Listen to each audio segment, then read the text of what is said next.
صلى الله على محمد صلى الله على محمد صلى الله عليه وسلم صلى الله على محمد صلى الله عليه وسلم صلوا على الهادي تنجو من حر لظى ويزول الهم.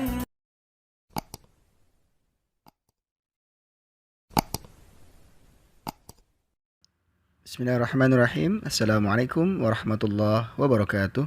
Alhamdulillah wassalatu ala rasulillah wa ala alihi wa sahbihi wa mawala. La hawla wa la quwata illa billah. Amma ba'd. Bertemu kembali bersama Abi Al-Bakri. Mari kita awali kegiatan ini dengan mengucapkan basmalah. Bismillahirrahmanirrahim. Sebelum menyaksikan dan mendengarkan video kali ini, pastikan mengklik tombol subscribe, like, share, and comment.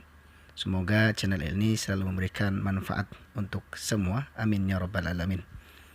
Pendidikan yang memerdekakan disampaikan oleh Dr. Sulipan MPD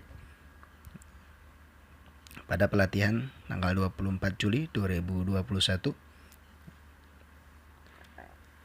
Latar belakang mengapa? Pertanyaannya mengapa? Melepaskan diri dari kondisi penjajahan menuju kemerdekaan. Selanjutnya, peserta didik memiliki karakteristik masing-masing yang mungkin berbeda-beda. Kemudian, masing-masing peserta didik membutuhkan metode dan media pembelajaran yang mungkin berbeda. Inilah latar belakang pendidikan yang memerdekakan. Masalah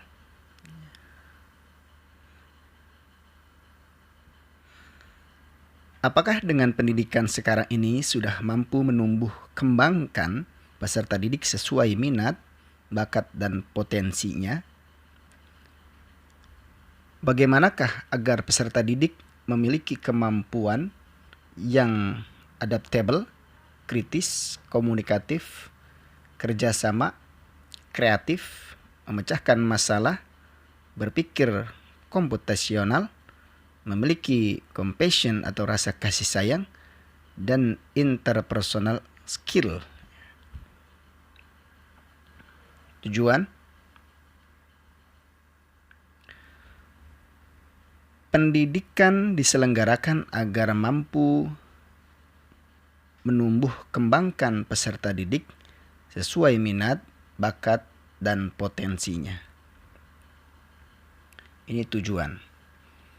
Pembelajaran diarahkan agar peserta didik memiliki kemampuan teknis dan soft skill adaptable, kritis, komunikatif, kerjasama, kreatif, memecahkan masalah, berpikir komputasional, memiliki compassion atau rasa kasih sayang, dan interpersonal skill. Ini kajian teori hakikat pendidikan. Perhatikan baik-baik. Seluruh daya upaya yang dikerahkan secara terpadu untuk tujuan memerdekakan aspek lahir dan batin manusia. Pengajaran dalam pendidikan dimaknai sebagai upaya membebaskan anak didik dari ketidaktahuan, iri, dengki, dan egois. Namun kemerdekaan yang dimaksud bukan hanya berhenti pada penguasaan diri saja, tetapi juga menghormati kemerdekaan orang lain. Anak didik diharapkan berkembang menjadi manusia dewasa dan bijaksana. Dalam pengajaran juga harus ditekankan pendidikan budi pekerti. Budi pekerti menjadi landasan bagi peserta didik untuk mencapai kemerdekaan sebagai seorang manusia yang berarti dapat memerintah, dan menguasai diri sendiri serta menjadi manusia yang beradab. Seseorang yang memiliki kecerdasan budi pekerti akan selalu memikirkan, merasakan, serta senantiasa memakai ukuran timbangan dan dasar yang tetap dalam perkataan dan tindakan. Pendidikan yang sesuai dengan karakter dan budaya Indonesia tidak bersumber pada paksaan, tetapi nilai yang ditanamkan adalah nilai kasih sayang, cinta kedamaian, persaudaraan, kejujuran, kesopanan, dan penghargaan terhadap kesetaraan dalam derajat manusia. Peserta didik diberi ruang yang luas untuk mengeksplorasi potensi diri dan kemudian berekspresi secara kreatif. Pendidik atau pamong berperan sebagai penuntun proses pengekspresian potensi diri peserta didik agar terarah positif dan tidak destruktif.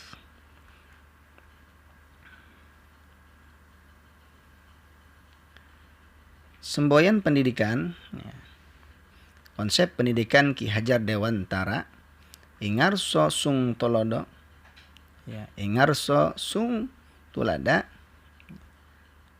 ing madya mangun karso tuturi handayani.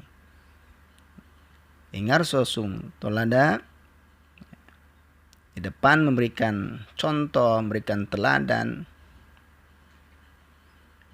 Maka pastikan kita sebagai pendidik selalu memberikan contoh yang terbaik, akhlak yang baik di hadapan peserta didik kita. Ing madya mangun karso, di tengah kita memberikan semangat, motivasi kepada peserta didik. Tuturi handayani, di belakang kita terus memberikan dorongan agar peserta didik semakin sukses, semakin maju dalam pendidikan dan karirnya ke depan. Metode Among, metode Among. Pertama, teladan. 2, pembiasaan. 3, pengajaran. 4, perintah. Paksaan dan hukuman. 5, laku atau sikap utama. 6, pengalaman lahir batin. Pancadharma. 1, asas kodrat alam. 2, asas kemerdekaan. 3, asas kebudayaan. 4, asas kebangsaan. Dan 5, asas kemanusiaan. Implementasi. Mendengarkan, mengamati, merasakan atau berempati, mengajar dan membimbing sesuai karakteristik peserta didik. Di sini ada penjabarannya. Memerdekakan aspek lahir dan batin peserta didik. Kemerdekaan bukan hanya berhenti pada penguasaan diri saja, tetapi juga menghormati kemerdekaan orang lain. Membebaskan peserta didik dari ketidaktahuan, iri dengki, dan egois.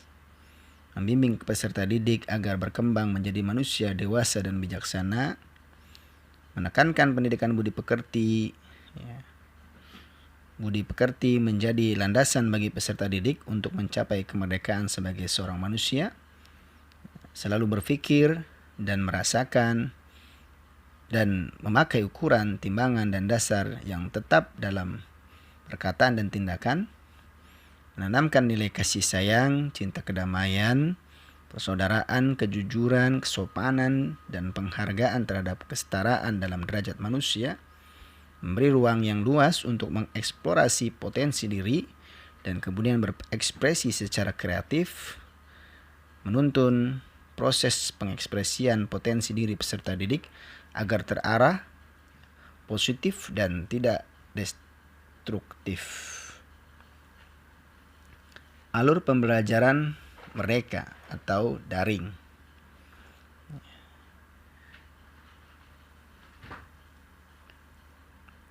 Mulai dari diri, ya. Pertanyaan reflektif untuk memulai topik, kemudian eksplorasi konsep, materi kunci untuk membangun pemahaman, ruang kolaborasi, penugasan kelompok untuk memperdalam pemahaman dan mendorong kolaborasi, refleksi terbimbing, peserta menuliskan refleksi pembelajaran dengan panduan pertanyaan yang disiapkan, demonstrasi kontekstual, penugasan mandiri untuk mengevaluasi pemahaman, elaborasi pemahaman, diskusi dan tanya jawab dengan guru, koneksi antar materi, diskusi refleksi belajar, dan pembuatan rencana tindak lanjut, aksi nyata, melaksanakan aksi nyata di sekolah atau di kelas.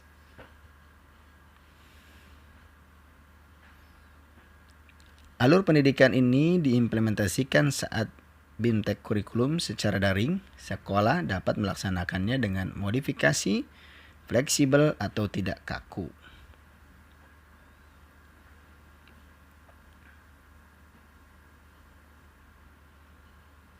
Konsep merdeka. Dalam pembelajaran implementasi kurikulum merdeka,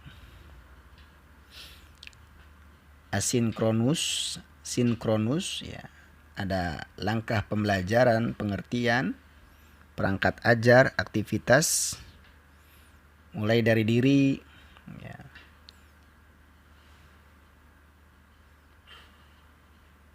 Eksplorasi konsep, ruang kolaborasi, refleksi terbimbing, demonstrasi kontekstual, elaborasi pemahaman, koneksi antar materi, aksi nyata.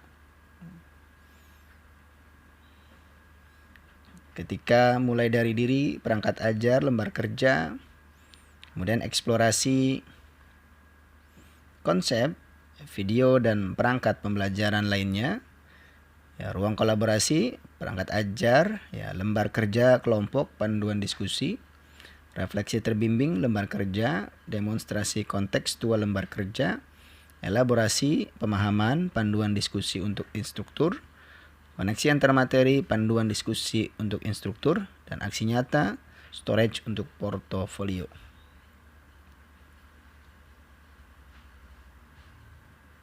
Aktivitas, ya, mulai dari diri, forum diskusi, partisipan bisa melihat dan komen peserta lain. Kemudian eksplorasi konsep, peserta melihat video dan membaca artikel, mengerjakan kuis, jawaban kuis langsung diberikan ke peserta. Ruang kolaborasi, peserta mendapatkan panduan LK, ya, hasil kerja kelompok diupload dan dapat dilihat peserta lain. Rubrik penilaian untuk instruktur. Refleksi terbimbing, forum diskusi, partisipan bisa melihat dan komen peserta lain.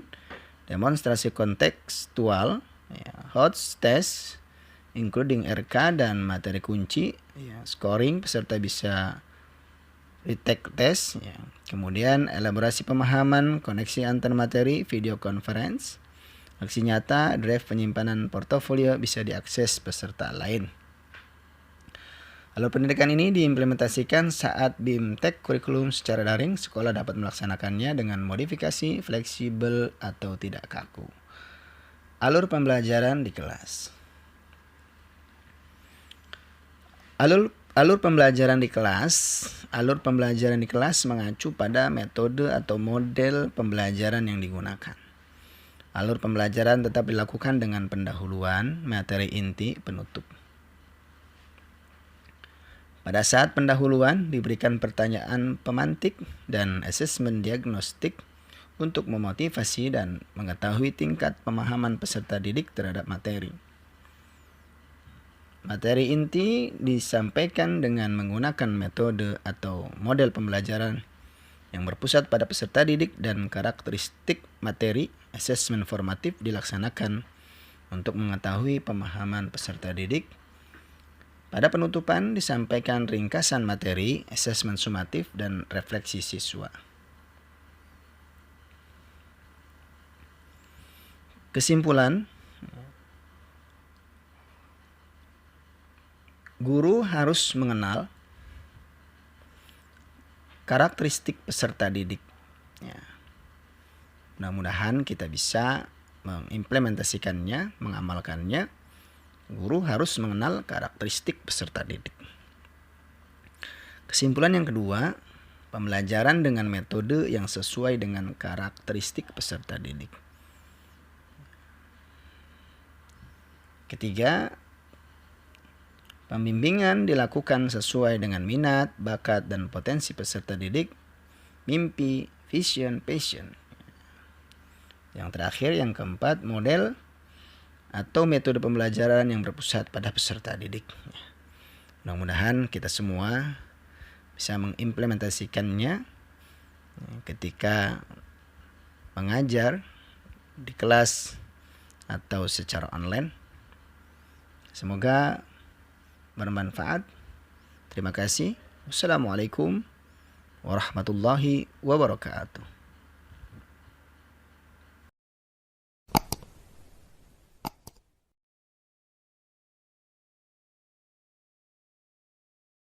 صلى